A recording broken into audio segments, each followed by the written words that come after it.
Hello students, I hope आपने 12.6 तक जो न्यूमेरिकल्स थे वो सारे कर लिए होंगे। आज हम जो टॉपिक करने जा रहे हैं उसका नाम है resistance of a system of registers. मतलब क्या है कि ओम्स लॉ के अकॉर्डिंग जो करंट और वेलोसिटी है किस पे डिपेंड करती थी? रेजिस्टेंस पे। अब ये रेजिस्टेंस है जो इसको लगाने के दो तरीके हैं। एक तो हम इन रेजिस्टेंस को सीरीज़ में लगा सकते हैं, एक रेजिस्टेंस को इनको पैरेलल में लगा सकते हैं। जो सीरीज़ में लगाने का क्या मतलब है कि एक का एंड दूसरे के साथ ज्वाइन है, दूसरे का एंड तीसरे का साथ ज्वाइन है, और सबका क्या है, एक कॉमन पॉइंट है।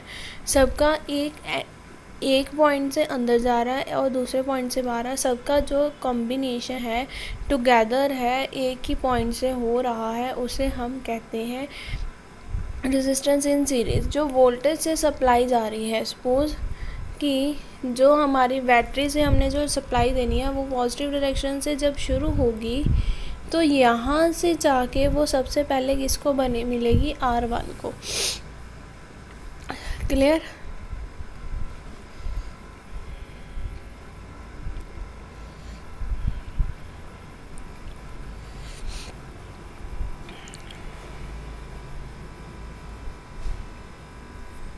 जो सबसे पहले हमारी रेजिस्टेंस मिलेगी R1 को, R2 को, देन R3। ठीक है, लेकिन जो हमारा जब हम पैरेलल के साथ कनेक्ट करते हैं तब क्या होता है, जो हर एक रेजिस्टेंस है R1, R2, R3 हर एक अलग अलग कनेक्टेड है बैटरी के साथ। R1 का अलग कनेक्शन है बैटरी के साथ, R2 का अलग कनेक्शन है बैटरी के साथ, R3 का अलग कनेक्शन है बैटरी के साथ। क्लियर? जी, लेकिन जो सीरीज़ में था वो एक ही पॉइंट से तीनों जाने कनेक्टेड थे। लेकिन जो पैरेलल में फ़र्क, पैरेलल और सीरीज़ में बेसिक फ़र्क क्या है, सीरीज़ में सारे एक दूसरे के साथ आपस में इंटरकनेक्टेड होते हैं, लेकिन पैरेलल के हर एक रेजिस्टेंस का जो कनेक्शन है बैटरी के साथ वो अपना अलग अलग होता है। क्लियर? देन उसके बाद ये उन्होंने करके दिखाया होता है, करके दिखाया हुआ है। कहते हैं जो हम बैटरी से जो सप्लाई देंगे, जितनी वोल्टेज देंगे, R1 पे सपोज कर लिया कि मेरी वोल्टेज V1 जा रही है, R2 पे V2 जा रही है, R3 पे R1 पे वोल्टेज V1 जा रही है, R2 पे V2 जा रही है, R3 पे V3 जा रही है। जो टोटल रेजिस्टेंस हमने V देनी थी वो किसके इक्वल होगी, टोटल V किसके इक्वल होगी, V1 plus V2 plus V3। मतलब जितनी वोल्टेज R1 के पास है प्लस जितनी वोल्टेज R2 के पास है प्लस जितनी वोल्टेज R3 के पास है, टोटल को जब हम ऐड करेंगे तो तब हमें टोटल रेजिस्टेंस मिलेगी। क्लियर?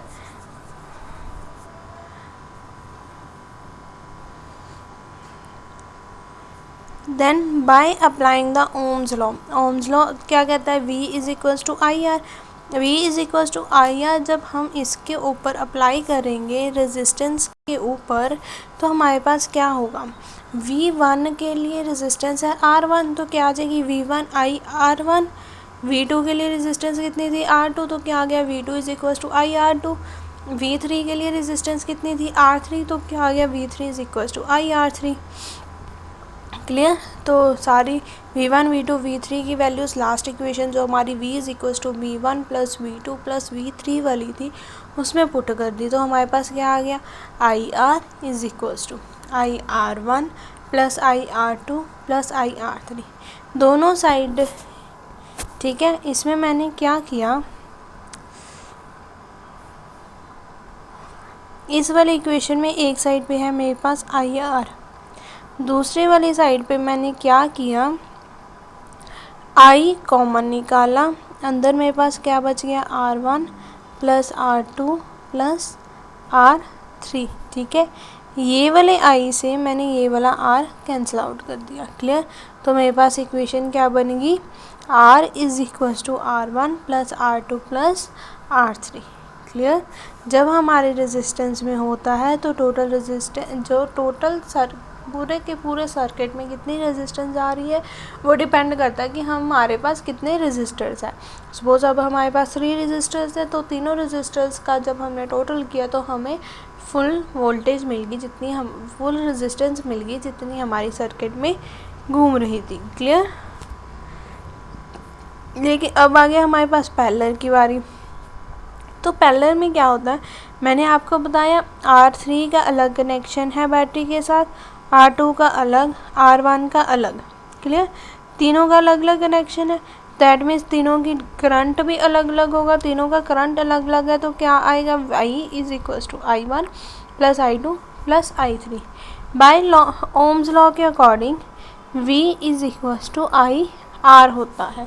अब हमने यहाँ से I की वैल्यू निकालनी है तो क्या आ जाएगा, V upon R is equal to I। Clear. तो क्या आ गया, I is equal to V R P। तो V1 के लिए I1 के लिए हमारे पास रेजिस्टेंस कितनी है, R1। तो क्या आ गया, I1 is equals to V R1, I2 is equals to V R2, I3 is equals to V R3। ये सारी की सारी वैल्यूज़ हमने ऊपर वाली इक्वेशन में पुट कर देनी है। तो क्या बन गया हमारे पास, V upon R P is equals to V upon R1 plus V upon R2 plus V upon R3। तो अब मैंने क्या किया, V अपॉन आर पी हम पैरेलल के लिए यूज़ कर रहे हैं। क्लियर, क्योंकि हम पैरेलल कनेक्शंस लगा रहे हैं। ऊपर वाली सारी इक्वेशन से मैंने V कॉमन निकाल लिया, अंदर मेरे पास क्या बचा, R1 plus R2 plus R3। Clear.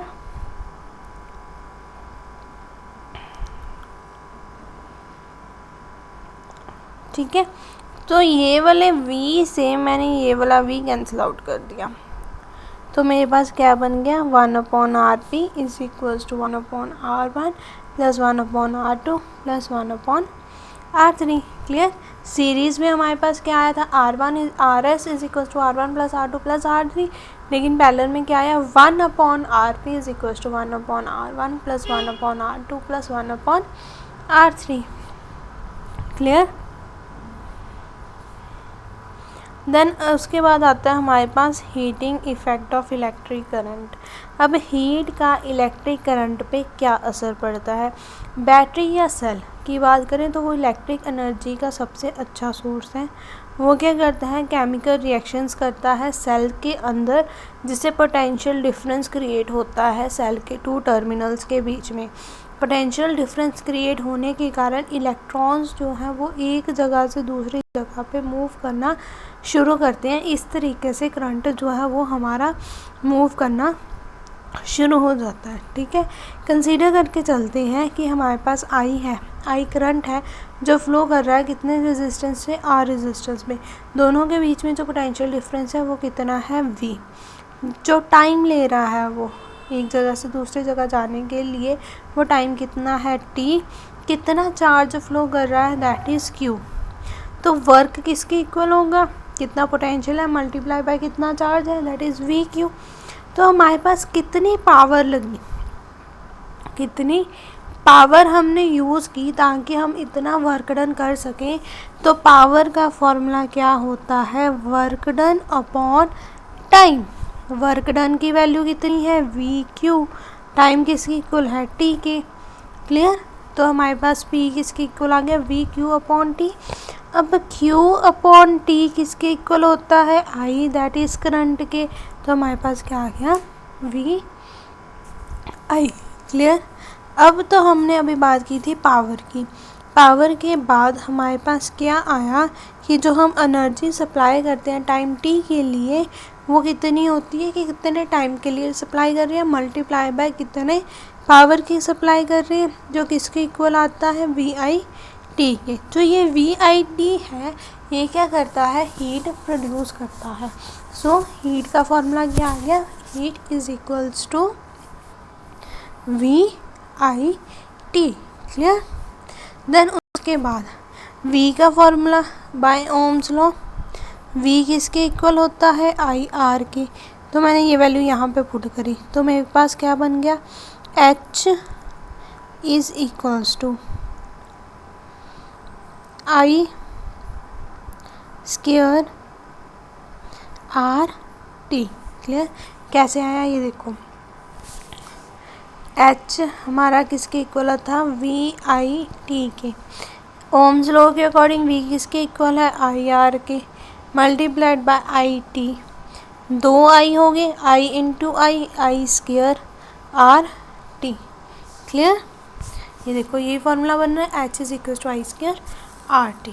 Clear? ये हमारी इतनी हीट प्रोड्यूस होती है जब हमारा क्या हो, करंट डायरेक्टली प्रोपोर्शन है हीट के, करंट डायरेक्टली प्रोपोर्शन है बाय इट्स स्क्वायर।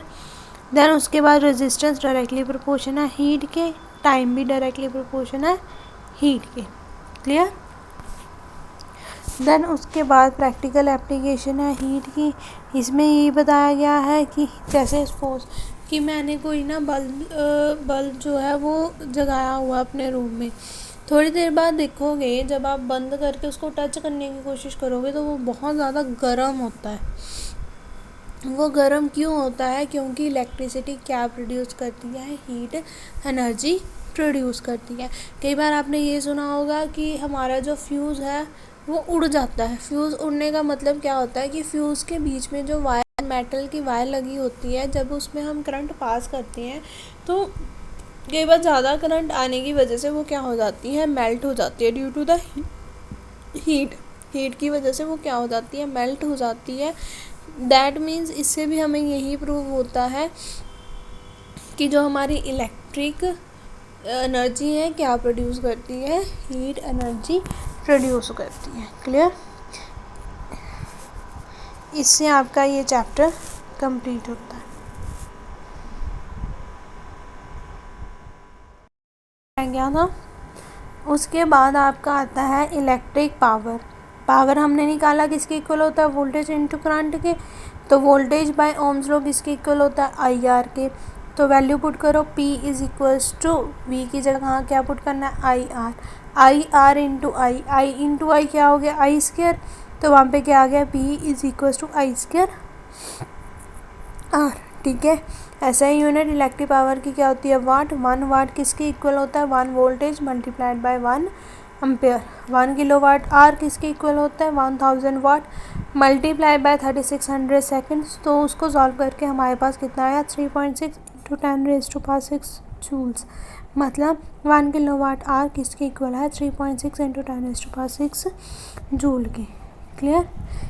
इसे आपका चैप्टर ख़त्म होता है। हमने क्या क्या पढ़ा इस चैप्टर में? सबसे पहले इलेक्ट्रॉन्स मूव करते हैं कंडक्टर्स के बीच में ताकि क्या कर सके, वहाँ पे इलेक्ट्रिक करंट फ्लो कर सके। जो डायरेक्शन ऑफ द करंट होता है, जो करंट का जो डायरेक्शन होता है वो ऑपोजिट होता है इलेक्ट्रॉन्स की डायरेक्शन से। ऐसा ही यूनिट करंट की क्या होती है, ampere. To set electrons in motion, electrons को मोशन में लाने के लिए हम क्या यूज़ करते हैं, सेल या बैटरी। सेल की जो 2 टर्मिनल्स होते हैं उसके बीच में क्या प्रोड्यूस होता है, पोटेंशियल डिफरेंस, जिसको हम किस में मेजर करते हैं, वोल्ट्स में मेजर करते हैं। रेजिस्टेंस क्या है, वो वाली प्रॉपर्टी है जिससे इलेक्ट्रॉन्स रेजिस्ट होते हैं, मतलब रुकावट क्रिएट करती है so that electrons can not move. It controls the magnitude of the current का मैग्नीट्यूड को कंट्रोल करती है। इसकी ऐसा यूनिट क्या होती है, ओम। ओम्स लॉ के अकॉर्डिंग क्या होता है, जो पोटेंशियल डिफरेंस 2 एंड्स के बीच में प्रोड्यूस होता है वो डायरेक्टली प्रोपोर्शनल होता है करंट के। और तब जब हमारा टेम्परेचर क्या रह रहा है, कांस्टेंट। क्लियर? रेजिस्टेंस, किसी भी कंडक्टर की रेजिस्टेंस किसके ऊपर डिपेंड करती है, डायरेक्टली डिपेंड करती है लेंथ पे, इनवर्सली डिपेंड करती है एरिया पे। क्लियर? इक्विवेलेंट रेजिस्टेंस क्या था, टोटल सम था कि कितना टोटल रेजिस्टेंस है हमारे इन सर्किट में। क्लियर? उसके बाद हमने पैरेलल और सीरीज़ रेजिस्टर करिए। सीरीज़ में क्या था, सभी का टोटल कर दो, टोटल रेजिस्टेंस आ जाएगी। पैरेलल में क्या करना है, 1/Rp = 1/R1 + 1/R2 + 1/R3 + up to so. Then electric energy किसके इक्वल होती है, वर्क किसके इक्वल है, V × I × T। पावर की यूनिट क्या है, वॉट। 1 पावर क्या है कि जब 1 एम्पेयर करंट फ्लो कर रहा है कितने पोटेंशियल डिफरेंस में, 1 वोल्ट में। कमर्शियल यूनिट इलेक्ट्रिक एनर्जी की कितनी है, किलोवाट आर। 1 किलोवाट आर किसकी इक्वल होती है, 3.6 × 10⁻⁶ जूल।